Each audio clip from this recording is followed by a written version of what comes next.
Você já se perguntou se o casamento que você constrói com tanto esforço pode, da noite para o dia, virar uma farsa muito bem montada? Pois eu te digo, é totalmente possível. É uma crença forte, eu sei, mas prepare-se, e o que vou te contar agora pode virar a sua cabeça. Muitos dizem que, para superar uma traição, você precisa de perdão e recomeço, certo? Mentira! E aqui está a polêmica, e eu descobri que fui traído há anos, o amor sumiu, mas adivinhe? Eu decidi ficar. Isso mesmo, permaneci ao lado da mulher que destruiu minha confiança. Eu sou a prova de que é possível ter o melhor dos mundos depois do pior dos choques. Em vez de uma guerra de divórcio que me custaria metade do meu patrimônio e a paz, eu transformei o meu casamento em algo bem mais prático, em uma parceria de negócios. O amor se foi, mas a minha qualidade de vida aumentou de uma forma contraintuitiva. Parece loucura, mas a estrutura familiar está intacta, e eu recuperei o controle total da minha vida. Você vai descobrir como um segredo de 8 anos, revelado na pior hora possível, me deu a chave para um novo tipo de liberdade, onde a ausência de amor se tornou o meu maior poder. Fique comigo para entender como a decisão mais racional que já tomei me deu uma recompensa rápida de tranquilidade e como o seu relacionamento pode estar mais perto de ser uma sociedade anônima do que você imagina. O silêncio do carro era quase palpável, quebrado apenas pelo motor na estrada e pelo que parecia ser a pior dor de cabeça da vida de Alexandre. Ele estava furioso, fervendo por dentro, e a mulher ao seu lado, Laura, não ousava dizer uma palavra sequer. Afinal, a viagem miserável era a culpa dela. Em prantos, na noite anterior, ela havia confessado que o traiu anos atrás. A simples ideia o fazia considerar o divórcio imediatamente. Alexandre e Laura eram a definição de um casal bem-sucedido. Ambos na casa dos 40, casados há quase 2 décadas, há 19 anos, para ser exato, e 3 anos de namoro antes disso.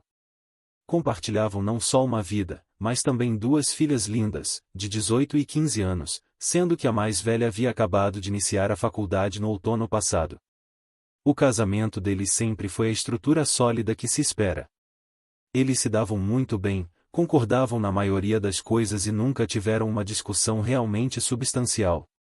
Eram pais dedicados, e aos olhos de Alexandre, parceiros leais. Compartilhar é amar, ele sempre pensou, e a intimidade e o afeto genuíno que nutriam um pelo outro pareciam provar isso.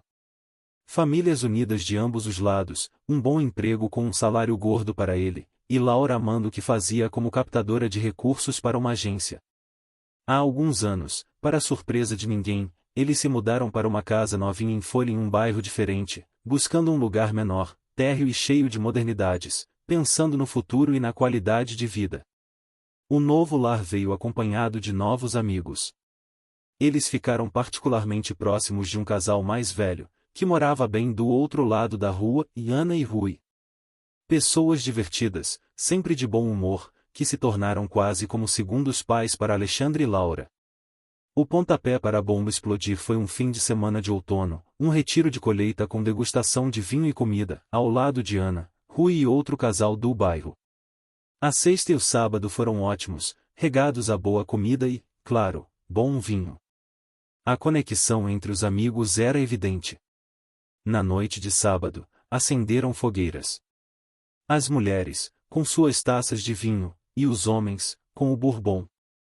Nem Alexandre, nem Laura eram de beber muito, talvez 1 ou 2 drinks por mês. Mas naquela noite, Laura e as outras mulheres se empolgaram e tomaram umas a mais, ficando cada vez mais barulhentas e risonhas, para a diversão dos homens. Por volta da meia-noite, os homens se juntaram a elas, exaustos e prontos para encerrar a noite. Laura e as amigas estavam completamente bêbadas, quase caindo de sono.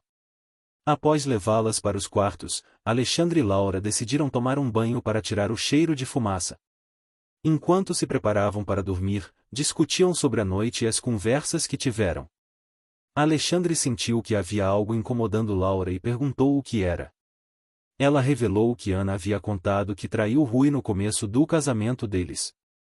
Alexandre reagiu com choque e sarcasmo, dizendo que não via aquilo como um casamento maravilhoso se houve traição, mesmo que Rui tivesse perdoado Ana. Foi neste momento, com a palavra traiu ecoando, que Laura desabou. Ela começou a chorar e, com a voz embargada, finalmente confessou que ela também o havia traído no início do casamento deles. Alexandre, atordoado, perguntou se ela estava alucinando por causa da bebida, mas rapidamente percebeu que era verdade. Depois de se acalmar, ela deu os detalhes. Começou pouco depois que voltou a trabalhar, após a licença-maternidade da primeira filha. O amante. Um colega da agência. Ela alegou que estava deprimida, se sentindo mal consigo mesma, e tolamente cedeu aos avanços dele. Alexandre não conseguia crer. Ele perguntou se havia sido uma única vez. A resposta? Mais 3 vezes, além de beijos e encontros por cerca de 1 mês antes. A confissão era como um soco no estômago, mas, infelizmente, os detalhes ainda piores estavam por vir. A alegação de Laura de que o caso se resumiu a 4 encontros íntimos não convenceu Alexandre. Ele queria, honestamente, uma explicação mais detalhada sobre o que ela chamava de se vendo por 1 mês inteiro.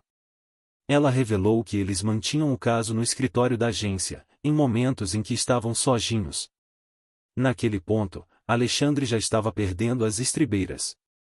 A irritação tomou conta, e ele começou a elevar a voz. A reação dele, percebendo que não agiria como Rui, aquele vizinho que engoliu a traição da esposa, fez Laura entrar em um choro alto e incontrolável. Alexandre não queria causar um escândalo, afinal, estavam no quarto de hotel, em uma viagem com amigos. Faça menos barulho, ele ordenou, com a voz séria e cortante. Conversaremos sobre isso no caminho para casa. A noite foi um pesadelo. Quando amanheceu, Laura tentou abraçá-lo, buscando algum conforto, mas ele a afastou, pedindo que ficasse do lado dela na cama. Aquele gesto de repulsa era o limite visível entre o antes e o depois. Ela chorou o resto da noite no travesseiro, até o sono finalmente vencer. Alexandre, por outro lado, mal conseguiu pregar o olho, suando de estresse e com a mente a mil. É nessas horas que a gente pensa, e meu Deus, como é que eu não vi isso antes? A verdade é que, às vezes, a conexão mais importante é a que você tem com a sua própria intuição, e a dele, agora, estava gritando. Pela manhã, precisou de outro banho para tentar se acalmar e clarear o raciocínio. Desceu, fez café, e se juntou aos outros rapazes na varanda. Era uma manhã de domingo que deveria ser agradável, mas para Alexandre, era tudo menos isso. O plano original era relaxar, almoçar fora e voltar para casa. Impossível. Ele não estava em condições de fingir que estava tudo bem. Inventou uma desculpa sobre um assunto urgente no trabalho, despediu-se dos amigos e subiu para acordar Laura, ordenando que arrumasse as coisas, e eles iriam embora imediatamente. O me desculpe dela, acompanhado de novas lágrimas, foi novamente cortado por ele, que pediu para que ela guardasse as lamúrias para a viagem. Partiram às pressas, antes que as outras mulheres se levantassem. A viagem de volta foi um suplício de 5 horas. Imagine a cena, e exausto, com uma dor de cabeça infernal, e no carro, a mulher que acabará de detonar a sua vida. O diálogo era quente, beirando o explosivo, tanto que ele admitiu ter parado o carro várias vezes para se acalmar. A partir daquele domingo fatídico, a vida de Alexandre nunca mais seria a mesma. Isso aconteceu em meados de outubro, e desde então, o relacionamento mudou completamente. Ele precisava de tempo para pensar, para decidir o que faria.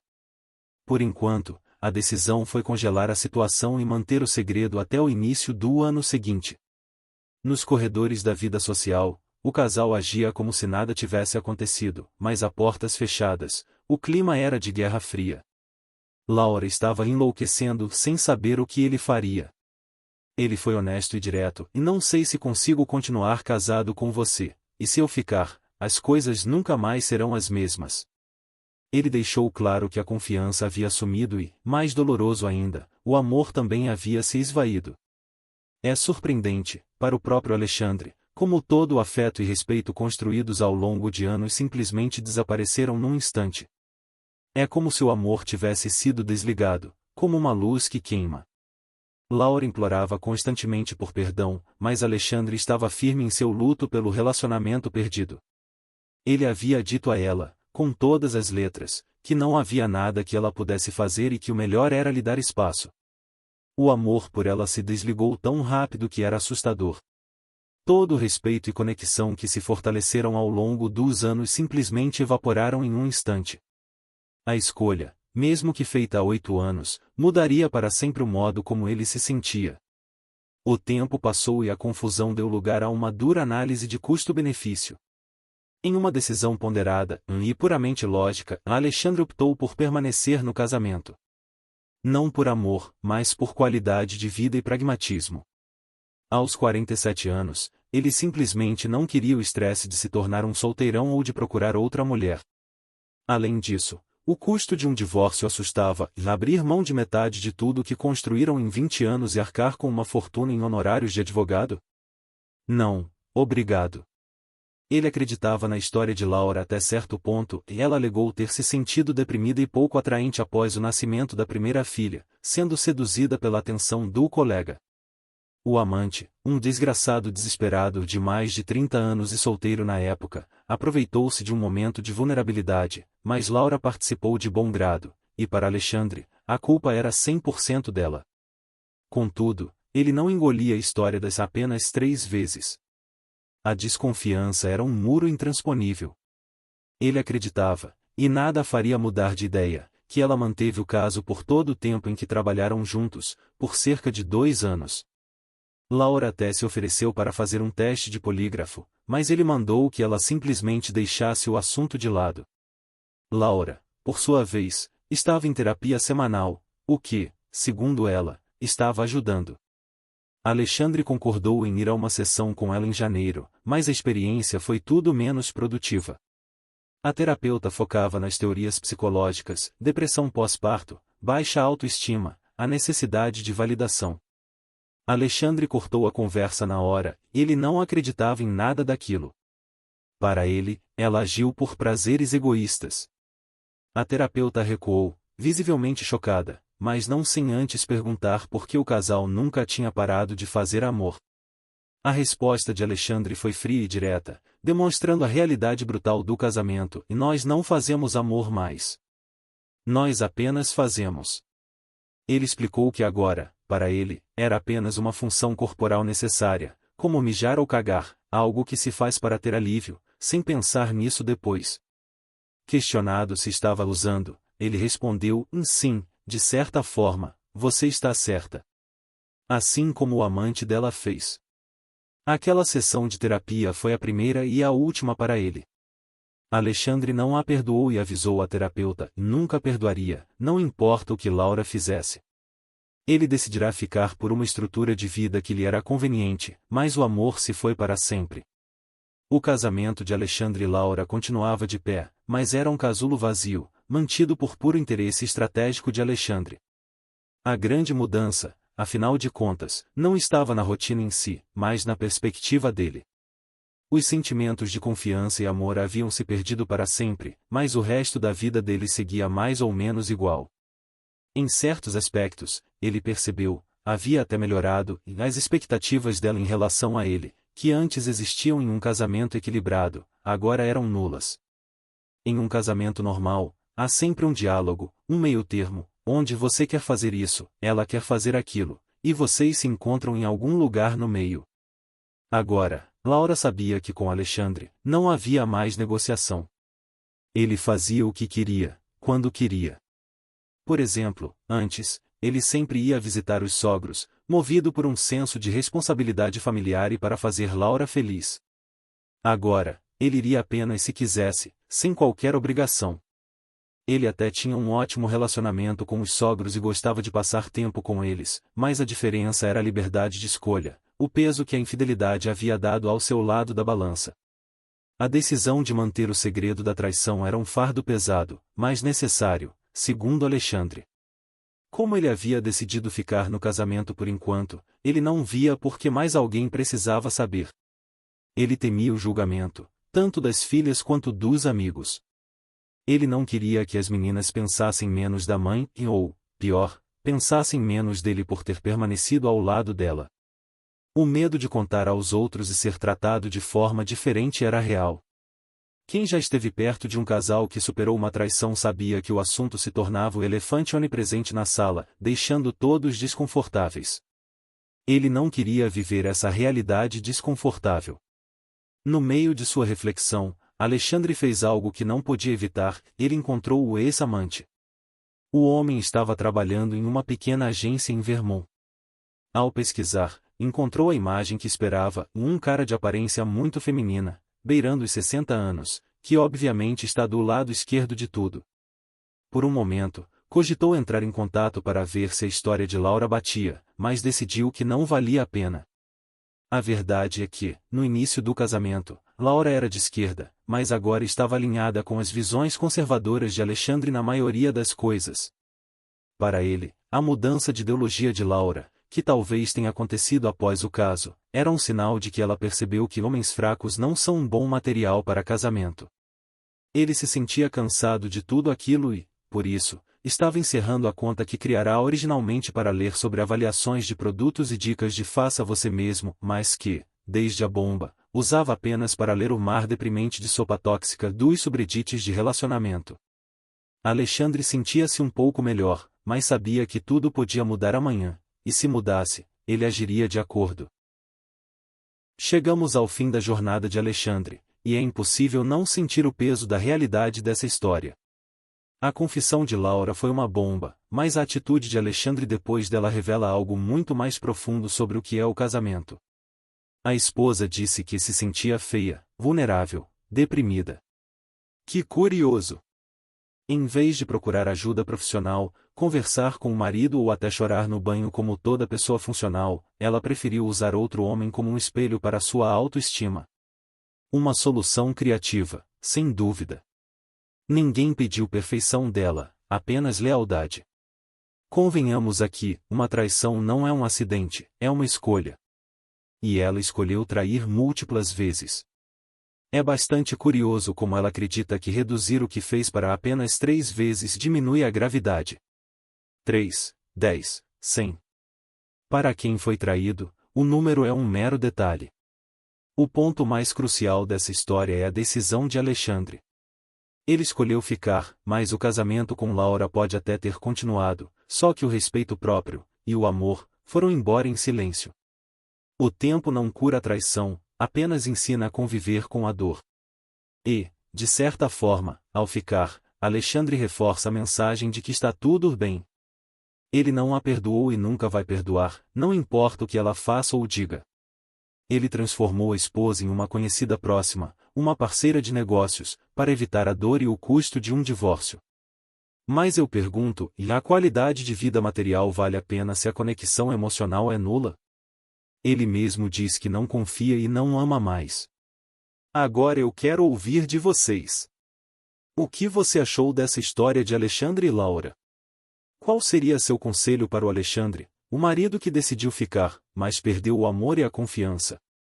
Você acha que ele tomou a decisão certa ao priorizar a estrutura de vida e transformar o casamento em uma sociedade?